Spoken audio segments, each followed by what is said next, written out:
Bonjour tout le monde, dans cette vidéo je vous propose de réaliser cette carte toute simple, vous verrez, puisque nous serons aidés par l'essence minérale pour obtenir un rendu tout doux super facilement. Vous êtes prêts?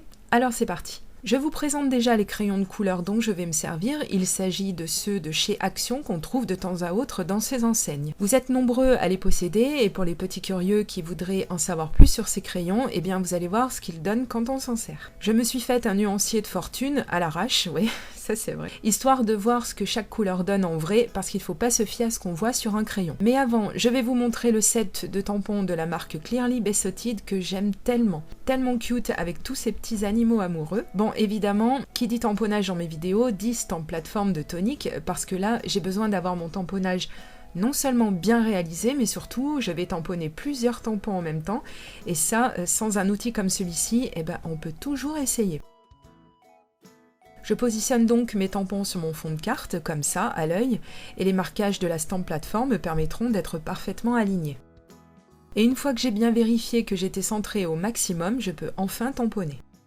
À l'aide de ma Memento, bien évidemment, parce qu'avec une autre encre, vous risquez des bavures avec la technique de l'essence minérale. Bon, j'ai pas testé toutes les encres de la Terre avec l'essence minérale, mais enfin, je préfère faire ainsi pour éviter les accidents. Et je referme mon couvercle sur lequel je vais appuyer fermement et insister un petit peu plus qu'à l'habitude, parce que, ben ouais, j'ai quand même 3 tampons à réaliser d'un coup, madame. Et puis il faut dire que ma Memento est un peu sèche, du coup, je sais qu'il va falloir que je m'y reprenne à plusieurs fois. Et effectivement, on voit bien distinctement que les cœurs n'ont pas été réussis, donc on y retourne. Et une fois terminé, je vous montre, et c'est là que je me dis que j'ai bien fait de commander la recharge Memento pour mon encreur. Le résultat ne vaut pas un tamponnage avec la Versafine, mais enfin ça ira quand même. Bref, passons au vif du sujet. Je vous montre quel crayon je vais sélectionner, mais attention, je vous préviens déjà que je vais changer d'avis pour une couleur, mais je vous laisserai voir un petit peu plus loin.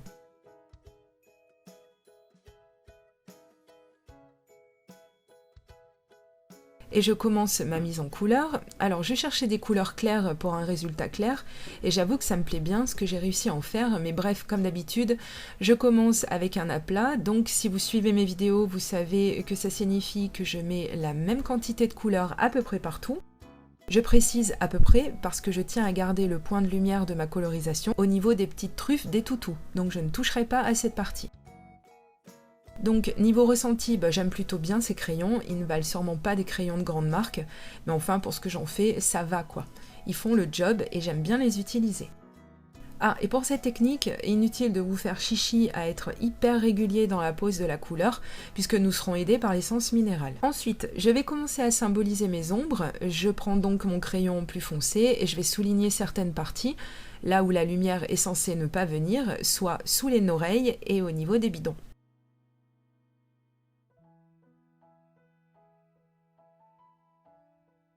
Et voici le moment où je vais finalement rajouter une autre teinte. Pourquoi? Parce que celle que j'ai choisie pour mes ombres, donc la plus foncée, elle est vraiment plus foncée que la couleur mise en aplat, donc j'ai besoin d'une couleur de transition, sinon j'aurai un résultat trop marqué et pas agréable à l'œil, enfin du moins pas au mien. Et voilà, de plus près, on voit bien que cette teinte est plus proche de la première, et qu'elle se marie d'ailleurs super bien ensemble. Mais je suis contente également d'avoir posé la teinte la plus foncée qui marquera naturellement les ombres plus prononcées. Je fonce un peu les parties arrière et basses du tamponnage et là encore je me préoccupe pas trop des éventuels coups de crayon que je peux donner puisque l'essence minérale va égaliser le tout, c'est magique.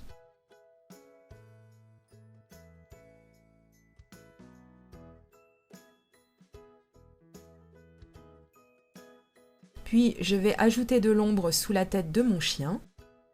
Et évidemment, je vais procéder au même traitement des couleurs pour le deuxième toutou, puisqu'on a cet effet miroir avec ce tamponnage.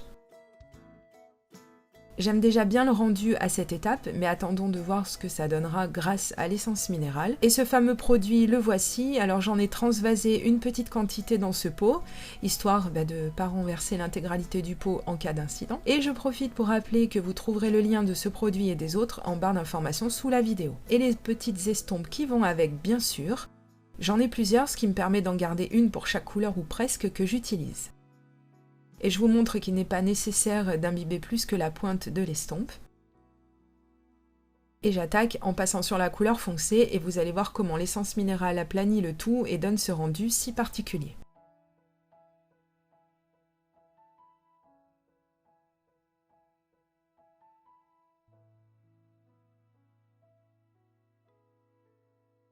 Et je travaille en miroir tant que j'ai l'estompe correspondant au marron foncé dans les mains. Puis je change pour prendre celle que j'utilise pour la couleur la plus claire et je la passe partout, tout simplement.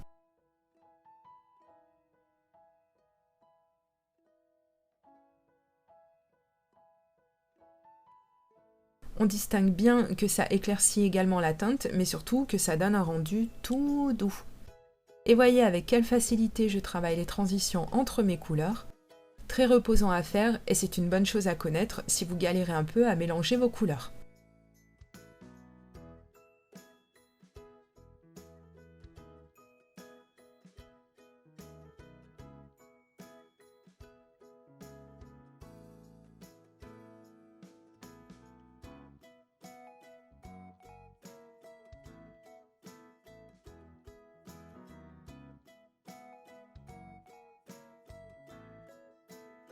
Et j'ai bien entendu appliqué le même traitement à l'autre toutou.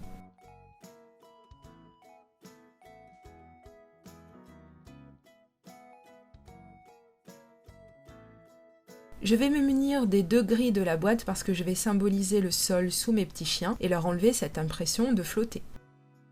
Je passe le plus clair des 2 gris tout doucement, par habitude, mais comme j'appliquerai également de l'essence minérale sur cette zone, je pourrais y aller plus franco et être moins précautionneuse, mais que voulez-vous, on se refait pas.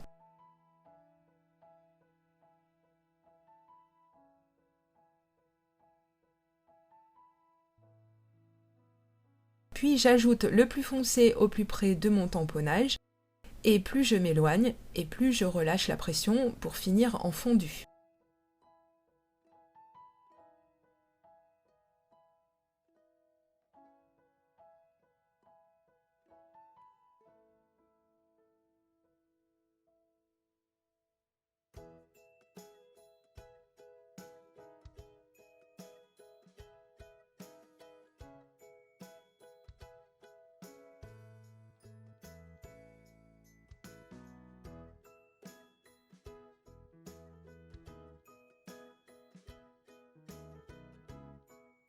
Puis vient le moment d'utiliser l'essence minérale ici aussi, sur le même principe que précédemment.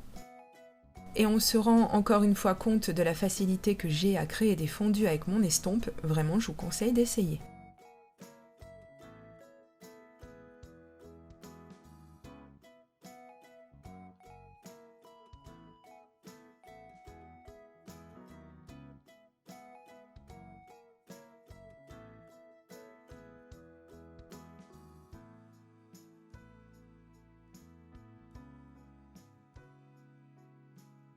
Et une fois que j'ai terminé avec la partie la plus claire, je travaille la partie foncée évidemment.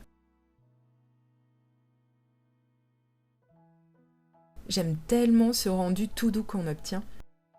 Et à l'arrière, aucune trace ou tache puisqu'on a travaillé avec une petite quantité de produit. Pour relever l'intensité et avoir plus de profondeur, je sors 2 Pro Markers pour mettre en couleur les cœurs. Oui, j'avais envie.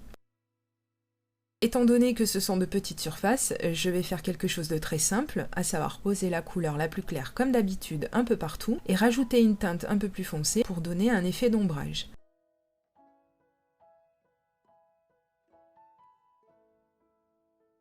Et comme j'ai travaillé sur du papier china, je peux utiliser à peu près tous les médias dont j'ai envie, sauf l'eau qui vaut mieux réserver au papier aquarelle comme chacun sait.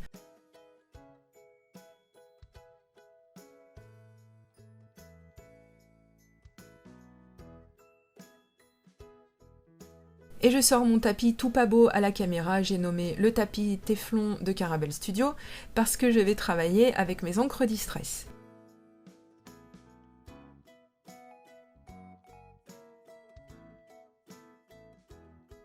Oui, ça assombrit l'image, mais je vais essayer d'aller vite et de ne pas laisser trop longtemps à l'écran.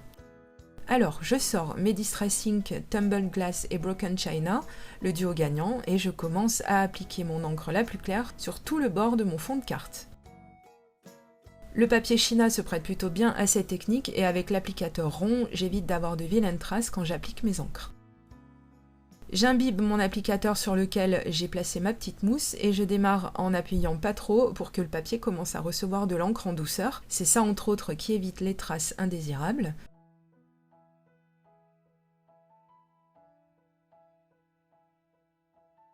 Ensuite, je passe à la teinte la plus foncée que je prendrai soin de n'appliquer qu'en périphérie pour toujours garder la clarté au centre.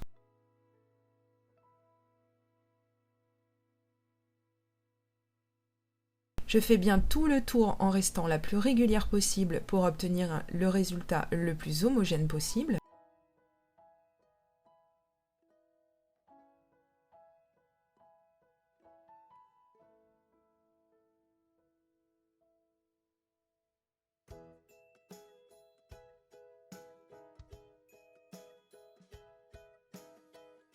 Et le rendu, fidèle à celui que je souhaitais, c'est super.